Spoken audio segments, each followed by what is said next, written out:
Donc là, si je comprends bien, dans l'épisode d'aujourd'hui, on va parler d'ARN, on va parler d'intelligence artificielle qui va détruire le monde, et on va parler de bombes nucléaires qui vont détruire le monde. C'est bien ça?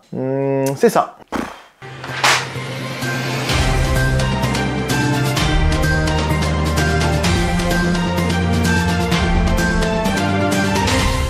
La semaine dernière ont été remis les prix Nobel 2024 en physique, chimie, médecine, littérature et paix. L'occasion de comprendre donc de quoi ils retournent, de quoi ça parle et en quoi ça nous concerne tous. Sauf pour le prix Nobel de littérature, là ça me dépasse complètement. Au-delà de mes compétences. On commence dans l'ordre avec le prix Nobel de physique 2024, attribué conjointement à John Hopfield pour les découvertes et inventions fondamentales qui permettent l'apprentissage automatique avec des réseaux de neurones artificiels, et Jeffrey Everest Hinton pour les découvertes et inventions fondamentales qui permettent l'apprentissage automatique avec des réseaux de neurones artificiels. Alors, de quoi ça cause leurs travaux et pourquoi eux? Et pourquoi un prix Nobel de physique pour ce qui semble être quand même a priori de l'informatique, et donc pas le prix Turing plutôt? Retour en 1943. Les neurologues Warren McCulloch et Walter Pitts publient un des articles considérés comme ayant lancé l'intelligence artificielle. A Logical Calculus of the Ideas Immanent in Nervous Activities. Et ben ça par exemple, ça veut absolument rien dire, mais l'effet reste le même. Ils théorisent les similitudes entre le fonctionnement des neurones biologiques et le fonctionnement du premier ordinateur, comme la machine de Turing qu'ils ont étudié. Dans les années 50, ils développent leur concept avec un article fondateur, What the Frog's Eyes Tells the Frog's Brain, ce que l'œil d'une grenouille dit à son cerveau. Et en 1958, Frank Rosenblatt produit le modèle du perceptron. C'est le premier système artificiel capable d'apprendre par expérience. Seulement voilà, malgré l'enthousiasme de l'époque, les limitations techniques sont réelles et passé l'espoir, la réalité de la complexité d'un cerveau à imiter devient évidente et vite insurmontable. En 1969, Marvin Lynn Minsky et Seymour Papert publient un papier intitulé Perceptrons qui liste tous les points de blocage théoriques qui, de leur point de vue, ne pourront jamais être surpassés. Leur boulot et leurs exemples sont bien concrets et donc pris très au sérieux. Les financements s'arrêtent donc à la fin des années 60 et la recherche sur les neurones artificiels s'arrête également. Cependant, et c'est là qu'intervient notre prix Nobel 2024, en 1982, John Hopfield publie un article proposant un nouveau modèle de réseau de neurones artificiels en tenant compte cette fois-ci des contraintes liées à la physique. La théorie c'est bien beau, mais il faut que ça fonctionne dans le monde réel. Parce que ouais, les transistors, les ordinateurs, dans les années 80, on sait faire. Problème, ils sont pas intelligents, ils ne peuvent pas apprendre. On en a déjà parlé plein de fois, notamment dans une des toutes premières vidéos de la chaîne sur les transistors justement. Leur force consiste dans leur capacité à reproduire toujours les mêmes tâches en boucle et donc à traiter des milliards d'opérations à la seconde. Mais selon ce qu'on veut faire, c'est sale, c'est bourrin, et pour certains problèmes, cette approche peut prendre des millions d'années de calculs inutiles. Exemple, si je vous montre cette tête, vous savez tout de suite qu'il s'agit de 12 parsecs. Pardon, mauvaise photo. Tu peux me mettre l'autre photo ?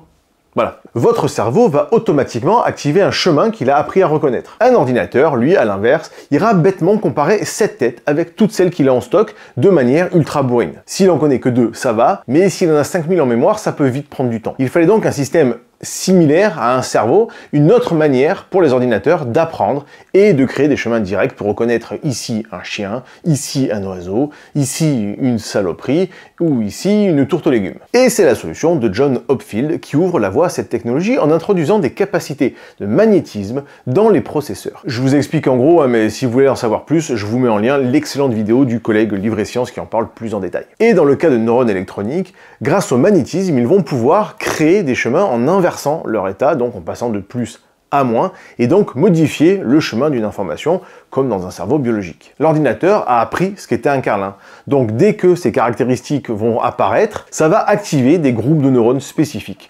L'information va suivre un chemin précis pour arriver directement à la conclusion que c'est un carlin, sans avoir besoin de scanner toutes les races de chiens avant. Seulement voilà, ce modèle reste assez limité et ne peut résoudre que des problèmes relativement simples, linéaires. Et c'est là qu'intervient le deuxième lauréat du prix Nobel de physique 2024. En parallèle des travaux de Hopfield, en 1986, David Drumelhart, Donald J. Williams et Jeffrey Everest Hinton travaillent de leur côté au développement de l'apprentissage basé sur le perceptron multicouche. En plus des neurones de Hopman, ils ajoutent des couches de neurones cachés qui vont servir de tampons et créer de nouveaux chemins. Drumelhart et Williams étant décédés en 2011 et en février 2024, c'est donc Hinton seul qui sera décoré cette année.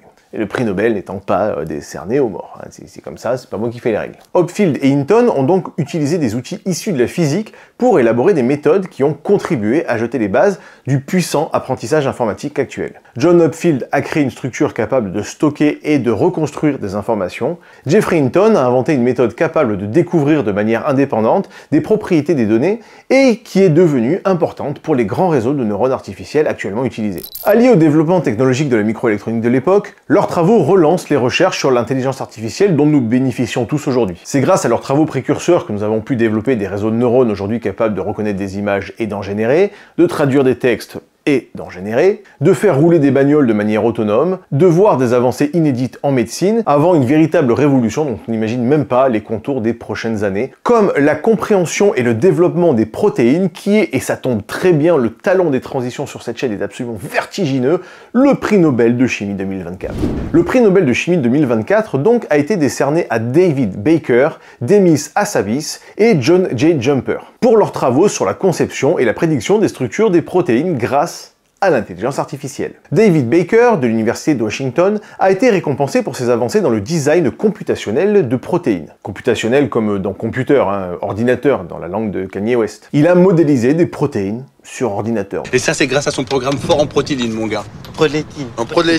Bon, bref. C'est juste énorme comme prouesse, attention. Hein. Une protéine, c'est une grosse molécule assez complexe. Une chaîne d'acides aminés, les briques de base de la vie, reliées par des liaisons peptidiques. Elles sont présentes dans toutes les cellules vivantes et gèrent taquet de fonctions au sein des cellules. Les enzymes catalysent des réactions chimiques et de synthèse de dégradation nécessaires au métabolisme de la cellule. Le collagène garantit la structure des tissus. L'hémoglobine qui transporte le sang dans l'oxygène est aussi une protéine. Et ouais. La pepsine décompose les aliments, etc., etc. On va pas tous les lister, hein, il y en a des dizaines, mais juste retenez que leur fonctionnement est complexe à étudier et à prédire, et c'est donc un des enjeux majeurs de la science. Et Baker a donc réussi à créer de nouvelles protéines entièrement à partir de rien, ouvrant la voie à des applications diverses telles que la création de médicaments, de vaccins ou de nanomatériaux, et pourquoi pas de capteurs. Son approche utilise des outils de modélisation informatique, notamment les programmes Rosetta, pour pouvoir concevoir des protéines avec des fonctions spécifiques qui n'existent pas dans la nature.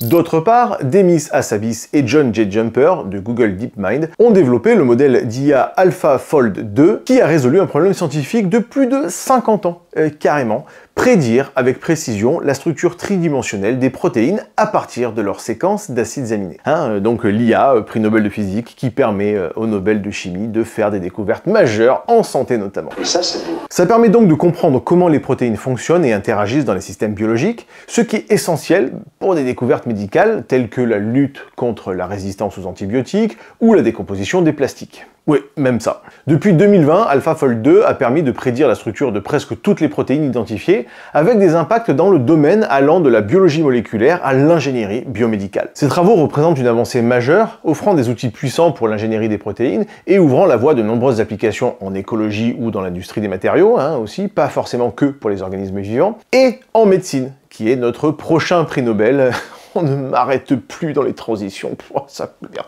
Le prix Nobel de médecine 2024 a été attribué aux biologistes américains Victor Ambros et Gary Ruvkun pour leur découverte des micro-ARN, ces petites molécules d'ARN qui jouent un rôle crucial dans la régulation et l'expression des gènes, un processus fondamental pour le développement et le bon fonctionnement des organismes multicellulaires. Donc, pour ceux pour qui les épisodes d'Il était une fois la vie sont un petit peu loin.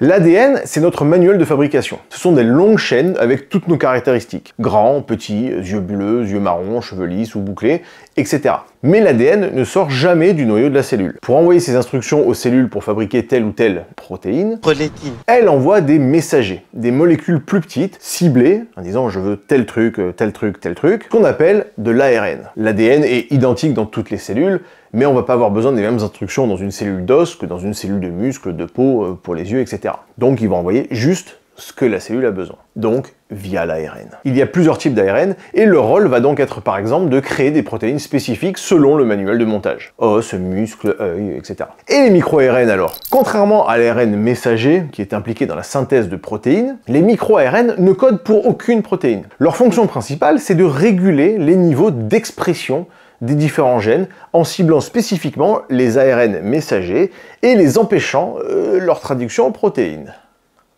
Mais c'est complètement con, me direz-vous. L'ADN envoie des messagers faire un taf, Et les micro-ARN les en empêchent? Oui. Les micro-ARN se lient à des séquences complémentaires sur les micro-ARN spécifiques et en fonction de leur degré de correspondance. Si la correspondance est imparfaite, les micro-ARN empêchent la traduction de l'ARN messager en protéines. Ou si la correspondance est presque parfaite, l'ARN messager est dégradé, empêchant ainsi complètement la production de la protéine. En gros, l'ARN messager n'est pas parfait. Les micro-ARN sont là pour veiller au bon fonctionnement, pour être sûr que les instructions qui sont envoyées au corps ne produisent pas n'importe quoi.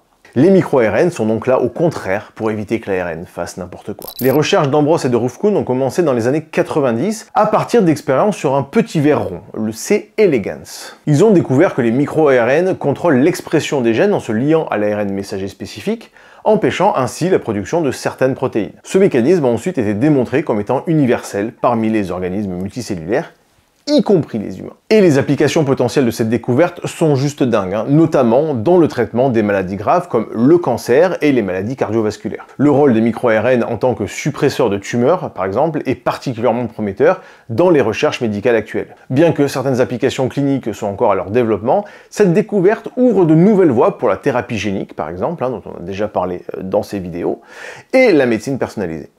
Et bien entendu, je ne pouvais pas finir, il y a zéro transition sur celle-là. Autant je me suis surpassé sur les deux dernières, autant là, j'ai même pas fait l'effort. Bref, je ne pouvais pas finir sans parler du prix Nobel de la paix, qui normalement, c'est pas tellement lié au sujet de cette chaîne, mais qui récompense cette année l'organisation Nihon Hidankyo pour ses efforts visant à parvenir à un monde sans armes nucléaires et pour avoir démontré par des témoignages que les armes nucléaires ne doivent plus jamais être utilisées. On y revient dans les semaines qui viennent, justement, sur les armes nucléaires et la menace actuelle de la Russie et de l'Iran. Voilà, ambiance, abonnez-vous, on sait jamais. Bref, Nihon Hidankyo, fondé en 1956, réunit les survivants des bombes d'Hiroshima et de Nagasaki en 1945, les fameux Hibakusha. Elle a recueilli des milliers de témoignages et milite donc activement pour que plus jamais les bombes nucléaires ne servent lors d'un conflit, mais également pour l'élimination totale de ces armes et l'indemnisation des victimes de cette arme. En récompensant Nihon Hidankyo, c'est donc tous ces survivants qui sont honorés par le comité Nobel pour leurs efforts et pour avoir choisi d'utiliser leur expérience coûteuse pour cultiver l'espoir et l'engagement en faveur de la paix, malgré leurs souffrances physiques et leurs souvenirs douloureux. Voilà, c'est tout pour les Nobel 2024. N'hésitez pas si vous avez des questions ou remarques en commentaire. Et moi, je file vous préparer une vidéo aux oignons pour lundi prochain. Retour des vidéos le dimanche, ça sera un peu plus tard. Voilà, le lundi prochain, c'est une date un peu spéciale. Donc, prochaine vidéo le lundi. Et n'oubliez pas que le génie est partout.